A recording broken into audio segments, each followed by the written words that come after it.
Hey, what's up, everybody? It's your boy Taz, and thank you for checking out this episode of the Intro Podcast. But before we get into the show, do me a favor and check out our new social network platform called Topics. Go to www.ilovetopics.com. It's motivational, it's educational, it's positivity, it's entertainment, it's news, it's everything that you need all in one app, and you get to meet some really cool people. There are already people joined. The only person that's missing is you. Go right now, www.ilovetopics.com. Now, let's get into the show. Okay, today we are talking about, and this is a topic that's really dear to me. Again, we are definitely attentive to you guys who are on the actual. You guys that are watching us on Spotify. Yes, you guys that are watching us on YouTube or listening on Spotify, of course. But we decided to go live on Facebook today for whatever reason, because we're not all there sometimes. But before we do that, shout out to JR for these T-shirts. How can the listeners, the viewers, or whatever, how can they get more information about you? Of course, you can always look me up personally at Lionheart JR across all social media going forward. But you can look at all of our apparel at www.thelionheartcollection.com, at the Lionheart Collection across all social media as well. Bet.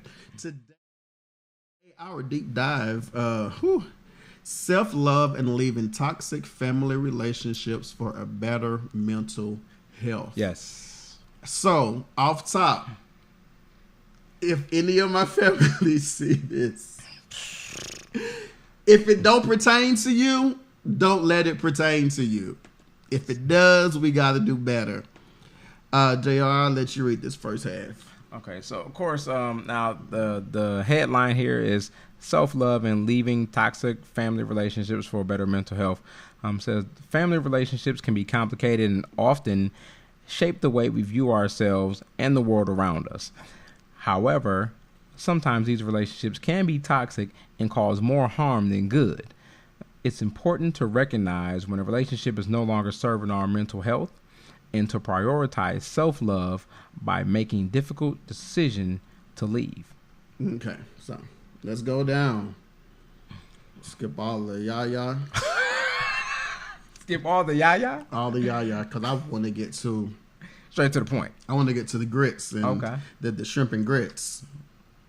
Here are some reasons why leaving a toxic family relationship can be beneficial for mental health. Look, while I'm reading this and talking to y'all, I promise y'all this is for me at the same time. Again, this is reasons why leaving a toxic family relationship can be beneficial for mental health. Reduce of stress and anxiety. It says toxic family relationships can be a significant source of stress and anxiety. The constant emotional turmoil and conflict can lead to a range of mental health issues, such as depression and anxiety. By leaving a relationship like this, you can reduce the stress and anxiety in your life. It is important to recognize when your family is causing you to be stressed or anxious all the time. Yep. Nobody wants to feel that way every single day of their lives. Take time to understand why they are causing you to feel bad about yourself and make an informed decision about leaving the relationship. You should discuss it with them first. Make sure they understand why you feel like this. It might trigger them to do better in the future. I want to concentrate on those last two sentences. You should discuss with them why you feel like this. It may cause, you should discuss it with them first. Make sure they understand why you feel like this. For me, personally, like I said at the top of this particular segment, this is something like, this is real for me because I used to say that I was the black sheep of my family. Ooh, I'm there now. I have a different term that I've learned recently through watching ministry through my church in Tulsa, Oklahoma. I'm not the black sheep anymore. I'm the rebel. I'm the one who decided, instead of living according to the box, I'm going to live outside that box. Oh, I've been living outside that box for quite some time. And for me, and I'm like, I've done it before, but after listening to the message, I'm getting there more to where I'm starting to realize and understand that and let's just take it, just not family, let's just say in general, some people don't know that what they do or don't do hurts you. Yeah. Because if it's something that's been done for as long as it's been done, they don't even see it as hurt. They just see it as, this is how we've always been. Because they get used to it. They get used to it. Yeah. So because this is how it's always been, why should I change now? Ooh. I don't know that whenever we're around each other, if I say a certain thing, it makes you feel a certain way. I remember vaguely, this is probably about 4, 5, 6 years ago. I was at my brother's place in Pleasant Grove, and my brother was fixing on my other brother's car. And a commercial came on, I want to say 105 or 97.9 The Beat. And there's a little excerpt that they do from the Boondocks where the guy says, everybody has a little gay in them. Yeah. Well, with my brothers knowing my lifestyle, my oldest brother was like, hell no. Ain't nothing cool about that. I'm thinking to myself, do you not understand that you're saying that in front of a brother that you know is a part of the LGBTQ community? Yeah. And I can see how you feel like that's his way of not accepting you in the first place. And in that instance, or for that particular situation, it didn't improve because even in knowing that about me, it didn't make him want to be like any more pressure free. It's like he doubled down. So at that point, that's where that's where the anxiety or being uncomfortable came about, because you already know how I feel whenever you say certain things or whenever you do certain things. So the fact that you don't even want to not be that person or say certain things. Yeah. Like you want to be negative. You want to make sure I hear you say negative things about that. Of course I'm going to have anxiety attacks, or of course I'm going to be uncomfortable because you're knowingly or saying things against not the commercial, but against me. Yeah. Part 2. And I don't understand how a lot of that works in the first place. Because you really gotta you really have to be conscious of what you're saying around people, especially the people that you say you love. Yes. Or family members, because there's no telling how somebody feels about the things that you're saying. Now, granted, I'm a person that's probably more unapologetic, but I'm also way more understanding than most people. So, I mean, if that's your lifestyle, that's your lifestyle. Like, I'm not going to degrade you or speak down to you because that's your lifestyle. Like, everybody's different. That's one thing that I learned how to accept in life. Mm-hmm. Everybody's different. So, if it's something that's different than what you believe, that's okay. Yeah. Like, there's no reason why you need to down talk somebody because their lifestyle or their thought process is different than yours. It's just different. Yep.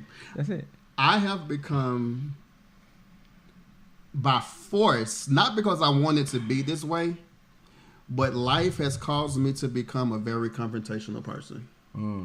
Because what I've learned about not being confrontational is people would take advantage of that and will make sure that as long as you know how they feel, they don't give a flip about how you feel. So my thing now is I live me unconditionally, unapologetically, because you have to know that at the end of the day, whether you love me or hate me, I'm still going to be me. That's it. That's all you can do. Period. Just be you. So the second paragraph of this says, of course, family relationships can often leave us feeling inadequate or unworthy. Ever felt like this before? More than likely you have. You're not the only one. Trust me. When you are consistently criticized or belittled by family members, it can damage our self-esteem and self-worth. It leaves us feeling bad most of the time, and that can lead to harmful decisions like misusing drugs, alcohol, or others, feel better about yourself. Now, leaving a toxic relationship like this can allow us to focus on building our self-esteem and learning to love ourselves. For me personally, and this is what the person quoted, for me personally, it is the best motivator to sit down and assess my relationship with my family. I take time to write down my emotions and feelings about my family members, and my motto for this is, I want to feel good about myself, and if you make me feel bad about my belly fat or thick thighs, then I have no time for you. Now, of course, it's a slight embellishment, but it's just an example of some of the things that people might feel inadequate or self-conscious about. So if you're consistently bringing light to those things or bringing those things up, then of course it's going to make a person feel a certain type of way about it. Now the next, I've lived that point out. I've literally lived that out to where, because of the whole self-esteem thing, I lived it out to where, and of course I've talked about this on many different platforms, whether it was Facebook Live or whatever, or in the podcast or whatever. I've lived it out to where, because I wanted to be accepted and I didn't want to be the cast out. Mm-hmm. I didn't want to be the person where everybody looked at and was like, no, we can't mess with Taz, we can't mess with Troy because of X, Y, Z. I lived out the point that instead of me and being happy and being alive, let me dumb myself down to do what everybody else want me to do. Kind of delude yourself. Completely. And what ended up happening for me, God's honest truth is, so I lived it in Fort Worth. I was married and everything, and because I wanted that to be my reality, I wanted to be accepted. I wanted to feel loved. My self-esteem was so low that it caused me to marry somebody who was probably a really, really, really good woman for somebody else. But because I wasn't happy, I almost killed myself. I would drink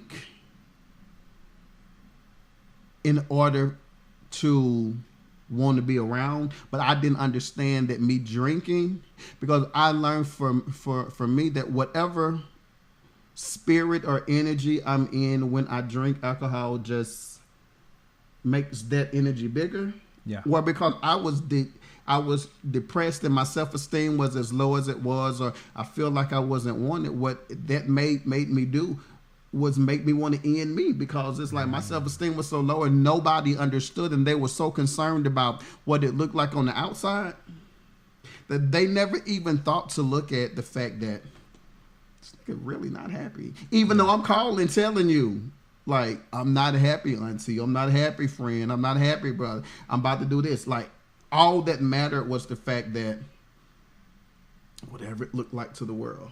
Yeah. That's my definition of toxicity, because like it was like, you love me but only whenever it looks good to everybody else. That's it. You like my post on Facebook, you repost, like you're in communication with me only when it's something that doesn't involve with who I really am. Yeah. So yeah. Next one was what? It's right there. Woo. Was it that one? No, that's the one that you just read. Okay. Freedom to be yourself, which is me right now. I'm so free, it's unbelievable. Freedom to be yourself. Next to go is the freedom to express and be yourself. Families can restrict our abilities to express ourselves and be true to who we really are. Many family members would judge you for what you want to wear, how you feel, how you want to live, how you want to talk, how you want whatever. Taking time to make sure you are able to be whoever you want to be is important. Acceptance from our family is vital for us sometimes, but We don't often get it. Yada yada yada. It is not. Yada yada yada. Thanks to Metro PCS for that. It is not worth it to squeeze ourselves into a pocket-sized world that they have created. Be free. Let them see the real you, even if it doesn't fit into their world. My advice. Leave.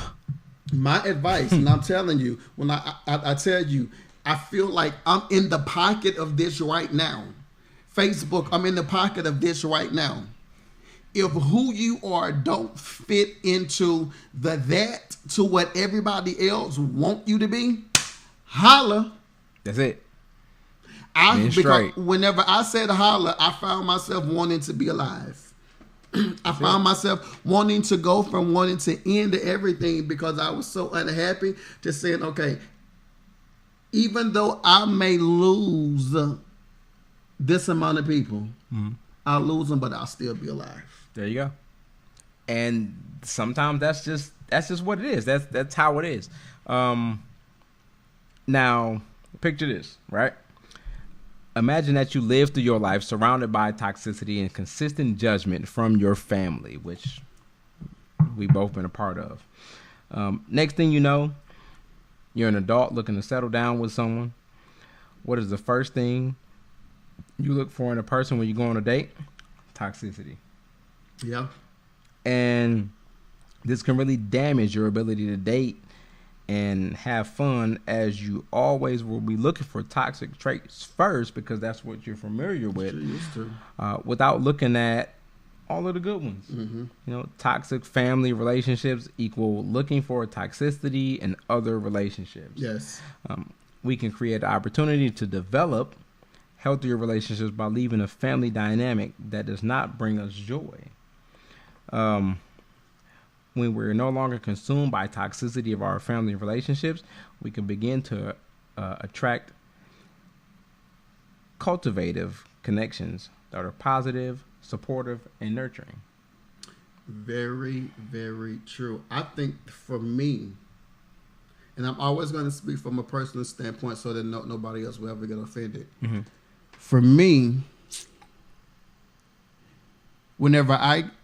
after whether it was a relationship or family, after being in those toxic environments for so long, whenever anything new would come along, I would automatically concentrate on what's going to go wrong. Yeah. What are people going to say about XYZ? Yeah. And as often said, whenever you look for the negatives right off bat, you find it. And some of the negative that you find doesn't even exist until you make it that real. There you go. The law of attraction says what you focus on the most will happen. And in my case, it's literally like I focused because I got so used to, whether it was the family unit, I got so used to being around people who expected me to relate to certain conversations that I had no knowledge of, or I didn't really know how to relate to because it wasn't me. That whenever I got around other people, I would try to make myself relate. And because I didn't relate, it was like, you're in the wrong place, go home. I literally have had people in my life tell me, you don't belong here. Yeah. And sometimes it's like that. So, of course, in conclusion, leaving toxic family relationships can be a difficult but necessary step towards prioritizing self-love and improving your mental health by reducing stress and anxiety, improving our self-esteem, and creating space for our authentic selves. We are creating a world we fit in perfectly. It's almost like a Disney movie about outcasts finding their own space. Speaking of outcasts, I'm sorry. Back to this 50 years of hip hop. I'm sorry, outcasts. No, I mean you can't say sorry to Outkast, first of all, because they're iconic. You even though they might not be your favorite artist, they are definitely a big iconic influence on hip hop for the last 50 years. You can't not mention them, but they already know that they're mentioned. They already know like what that is. Like that's what they are. Big Boy, Andre, Bombs over Baghdad. Not even bombs over. Let's go back to Southern Playalistic. Let's go to I Like the Way You Move. Let's go back to me and you, your cousin, and your cousin. I love it. So they know they're iconic. My conclusion. So he gave y'all the politically correct conclusion. Mm-hmm. My conclusion is this, and I've learned this recently, and I'll literally say this in front of JR. I learned that just because they have your last name don't necessarily mean that you have to hold them accountable to the family title, or don't mean they have your back at all. For me, I have family, but a lot of times we misconstrue loyalty with toleration. Let me say it again, because that just hit me. A lot of time we misconstrue loyalty with toleration. And we're not in a season, if you're watching this and you're going through this right now, you're not in a season where you need to be concerned about being tolerated. Because as much as you're tolerated now, you'll be thrown away tomorrow. Yep. You have to be concerned about being in a situation to where you know that whenever the chips are down and there's nobody to call, there's nobody around, you have people who literally care about you. If it's not family, I post and I have people that get offended all the time. I have my God-given family and I have my chosen family. And for a while, for the most part, my chosen family has been the family that has been that, rather than my chosen family, rather than my given family, whether it be brothers or whatever. So whoever you have in your that support you for who you are and not what they want you to be, stick with it. Don't put yourself in a situation to where you feel like you have to deal with toxicity, because if you start dealing with it now and you get comfortable in it, you'll never get out. Yep. In the meantime, in between time, it's your boy Taz. And your boy JR. Hey, this is the Intro Podcast. Once again, do me a favor. Go to www.ilovetopics.com. That is our new social media, social network platform that we have launched. There you can either develop a web profile, or you can download the app from the pop-up that comes up, and you can download the app. Develop a profile, chat with us. We have a couple people there now, and I'm excited about what that is going to do. Once again, JR, where can they find you? Of course, they can find me across all social media at LionheartJR. You can find anything from the Lionheart Collection at www.thelionheartcollection.com. Follow us on social media at The Lionheart Collection as well. Taz, where can they find some good music? I am Trevane on all social media, and also I am Trevane.com, R&B music, but also if you just want to get to know me for who I am as opposed to media and all that other stuff, you can do that. Shout out to Maisha Douglas, who watched us on Facebook. Thank you so much, Maisha. For some reason, I just noticed a trend, but I'm not going to say what that trend is. Uh-oh. Keep it kosher. Anywho, do me a favor, follow us, and I look forward to next week. JR, any closing words? Well, I got nothing. In the meantime, in between time, you're watching. All my words. No, go right? ahead. You were watching and listening to the Lucky Intro you. Podcast. Hopefully, we'll see y'all next week. We'll holla at y'all later. I don't know what he's talking about. Holla at y'all. Holla at y'all.